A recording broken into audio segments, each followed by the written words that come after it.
This is KGW News at Sunrise. Good morning and thanks for getting up with us on this Saturday morning. I'm China Green. This morning on Sunrise, one drug bust takes millions of doses off the streets. Details on what is Multnomah County Sheriff's deputies' biggest fentanyl bust ever. Plus, a new investment to help address mental health needs for students. A federal program that's coming to local schools.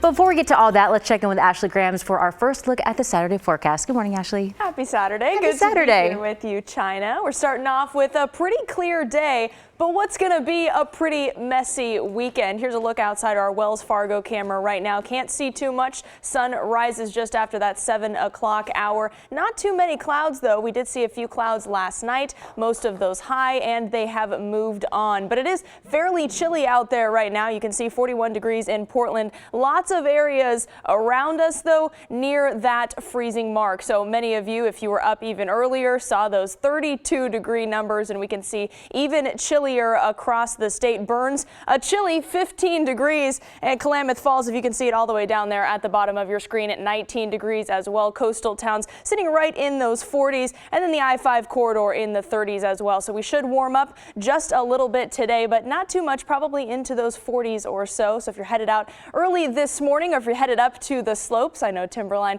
is opening. Make sure you have those jackets, those hats, everything you need. But we do have a dense fog advisory in effect. Want to show you this. Hillsboro, half a mile visibility, and even worse when you go south, a quarter of a mile in Salem and half a mile in Corvallis. If you're traveling this morning, be sure to drive slowly. We do have some rain to tell you about coming up. Heavy rain starting this afternoon into Sunday, and that's going to prompt a flood watch. More on that and your 7-day forecast coming up.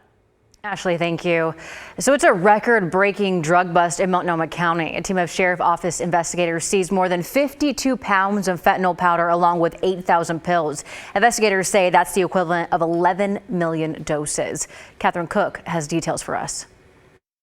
Inside this cardboard box, 52 pounds of powdered fentanyl. Investigators with the Multnomah County Sheriff's Office Dangerous Drugs Team seized it from a Portland home Thursday during a record-breaking drug bust. They also found 8,000 fentanyl pills at a home in Oregon City connected to the case. Investigators arrested 3 people. They also found $30,000 in cash and several guns. The bust came after a months-long investigation and support from the Oregon-Idaho High-Intensity Drug Trafficking Program, or HIDTA for short. It's a big problem, and it's just getting bigger and bigger all the time. Chris Gibson is the executive director of HIDTA. He says the amount of fentanyl pills investigators have seized this year is nearly the same as they confiscated last year. He says what's different and disturbing about this case is the drugs in powder form. He says the 52 pounds of fentanyl powder is the equivalent of 11 million doses. All of it, investigators say, was headed for Portland streets. I think that drug trafficking organizations have established a consumer base here so that, rather than seeking out Oxycontin pills or, other counterfeit pills and hiding fentanyl in those, now people are actually asking for fentanyl and seeking it out. That was our Catherine Cook reporting for us. Detectives up in Longview are investigating what they call a potential homicide. Just after 7:15 Friday morning, officers were called to do a welfare check behind a Superior Tire and Auto. That's on 14th and Tennant Way. When they got there, they found a man dead at the scene. Police have not released the victim's name, but we'll keep you updated as we get more information. And Portland police are still looking for a suspect connected to what they're calling a car shootout and chase. On Friday morning, they say people in 2 vehicles shot at each other. It happened near North Lombard and Hearst. Police say the drivers then crashed each other and chased and crashed in Northeast Portland. One person was taken to the hospital. The other ran off. A telephone pole and other cars were damaged. Earlier this week, investigators say a man in Clark County shot and killed 4 of his family members before killing himself. Now, one organization is reporting a rise in calls for help.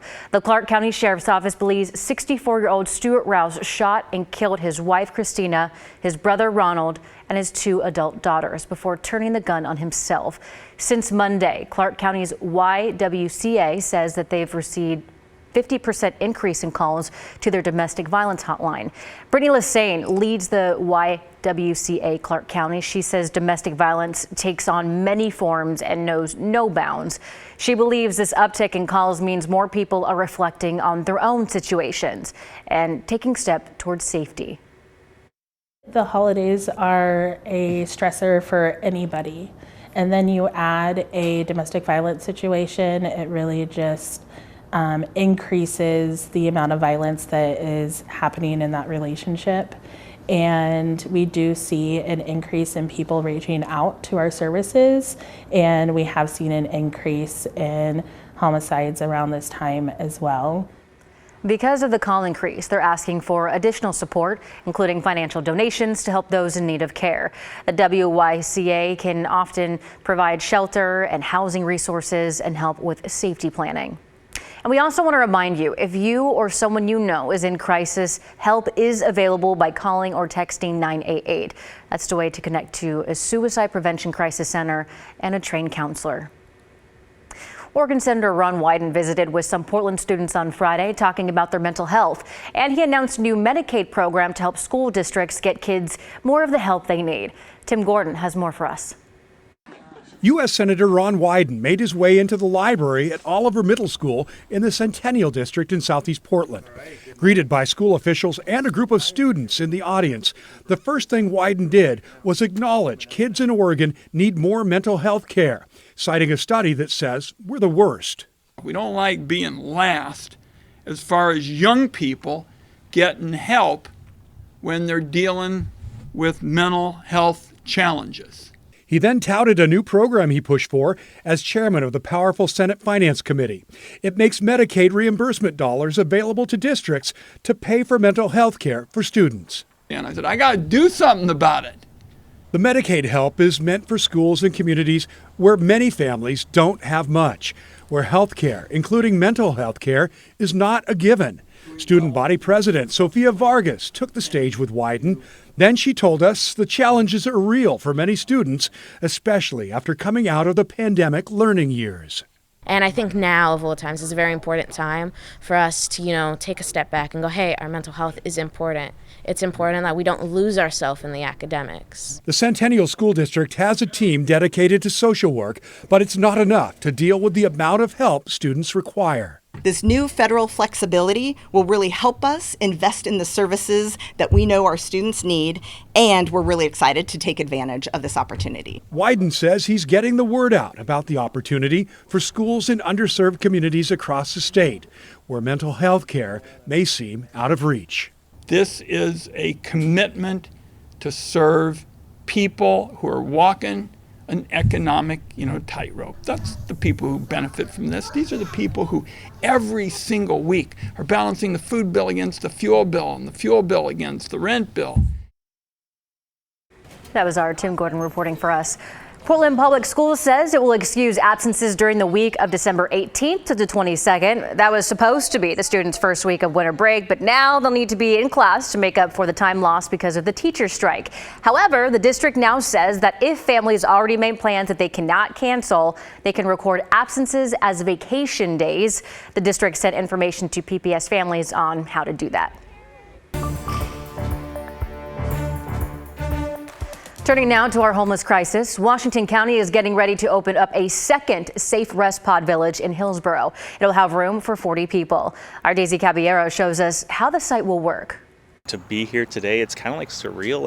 I can't believe it's actually happening. Washington County is getting ready to open its second Safe Rest Pod Village in Hillsborough off Southwest 17th Avenue, a location where the unhoused community is already staying, according to the nonprofit Open Door Housing Works, who will run the village. People are camping along Dairy Creek and other areas kind of by the railroad tracks, and so we want to be able to provide services where people tend to want to be. Now on site here, there are a total of 30 of these pallet shelter homes, which 10 of them are going to be used for couples. And I'm told every single one of these is equipped with both AC and heating. Like many Safe Rest pods and villages in Portland, Open Door will use a referral program. That way, they'll bring people into the village who are ready to take the next step. But while they're here, we're caring for them and helping them get access to permanent supportive housing or affordable housing, and then that's just the beginning step of so many great things for them. The Pod Village was funded by Governor Tina Kotek's executive emergency declaration around homelessness. To be this winter to have additional shelter capacity is exactly what we need to see. Governor Kotek adds the partnerships within the communities are what makes a concept come alive, all with the hope of getting people off the streets. And then the ultimate goal is to get people into housing. But this is that first step, from the streets to transitional shelter to getting into housing. And we need to build more housing. Washington County officials tell KGW this Pod Village will be open year-round, adding they're working on a permanent shelter site at that location. And until then, they will keep these pallet shelter homes readily available. That we have a crisis, and we have to, we can't just ignore it. We have to provide bold and brave solutions to make sure that we're addressing that. Reporting in Hillsborough, Daisy Caballero, KGW News.